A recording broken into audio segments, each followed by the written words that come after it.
करते हैं कि औद्योगिक क्रांति सबसे पहले इंग्लैंड में ही क्यों आई।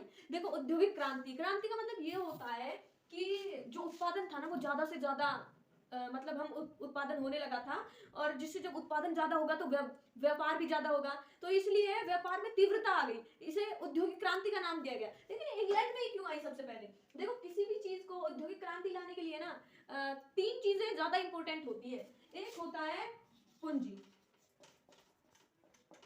दूसरी होती है श्रम, और तीसरा होता है कच्चा माल। पूंजी पूंजी इंग्लैंड के इतने ज्यादा औपनिवेशिक देश थे कि उसने सभी का शोषण करके ना पूंजी एकत्रित कर ली, इतनी नीतियां चलाई, जैसे भारत में भू राजस्व की नीतियां चलाई थी, तो मतलब उन्होंने सभी का शोषण करके ना पूंजी एकत्रित कर ली।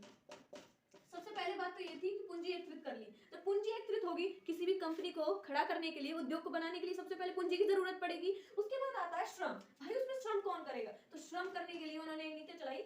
जब इतने ज्यादा औपनिवेशिक देश हो गए थे तो मतलब वो क्या करते थे, गिरमिटिया मजदूर का मतलब ये होता था, एक तरह से दास प्रथा थी कि एक एग्रीमेंट सा होता था, उस पे अंगूठे लगा के और उन्हें एक देश से दूसरे देश में सप्लाई कर दिया जाता। जैसे भारत से इंग्लैंड वालों ने कभी अफ्रीका भेजा, कभी कहीं भेजा, तो ऐसे इंग्लैंड के पास ना श्रम मिल गया था। और दूसरा कारण ये था कि वहां जब कृषि क्रांति आई थी तो मतलब जो छोटे मजदूर थे, कृषक थे, तो उनके पास खेत तो था नहीं, वो मतलब बेरोजगार हो गए। तो उन मजदूरों के लिए ना कम पैसों में भी कहीं से भी, मतलब ये हो गया कहीं से भी हमें पैसा कमाना है, तो वो मतलब कम काम करके, मतलब काम ज्यादा करके और थोड़े से कम पैसों में भी काम चला लेते थे।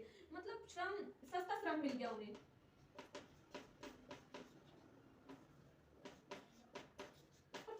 क्या होता है सबसे इंपॉर्टेंट, कच्चे माल की भी इंग्लैंड के पास कोई कमी नहीं बची, क्योंकि कच्चा माल, इतने औपनिवेशिक देश थे, राजी जबरदस्ती इंग्लैंड कच्चा माल ले जाता था और अपने यहाँ से मतलब उसे मैन्युफैक्चरिंग करके और फिर दूसरे देशों में उसकी सप्लाई करता था। कच्चे माल की भी उसके पास कोई कमी नहीं रही। ये मेन पॉइंट तो ये हो गए इसके। उसके बाद कुछ मेन पॉइंट और होते हैं जिनकी सहायता से क्रांति होती है। वो होता है, एक तो होता है तकनीक। इंग्लैंड में उस टाइम तकनीक मतलब उस टाइम क्या हुआ था, भाप के इंजन, रेल इंजन, बहुत सारी तकनीक, मशीनें बनने लगी थी, मशीनीकरण आ गया था।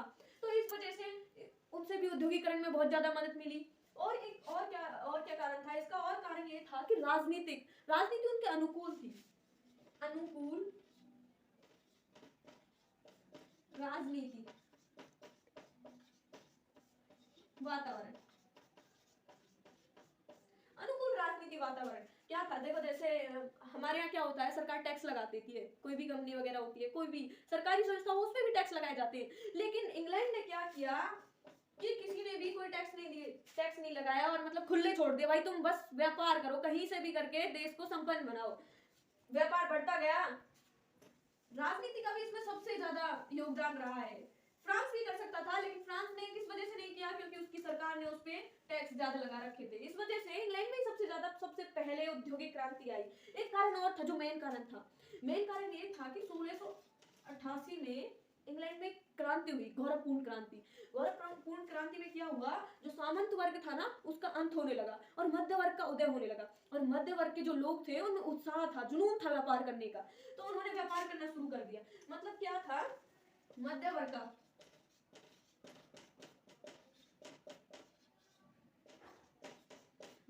ने भी औद्योगिक क्रांति में महत्वपूर्ण भूमिका निभाई। तो बस दोस्तों यही इसके कुछ पॉइंट थे। अगली वीडियो में मिलते हैं। जय हो।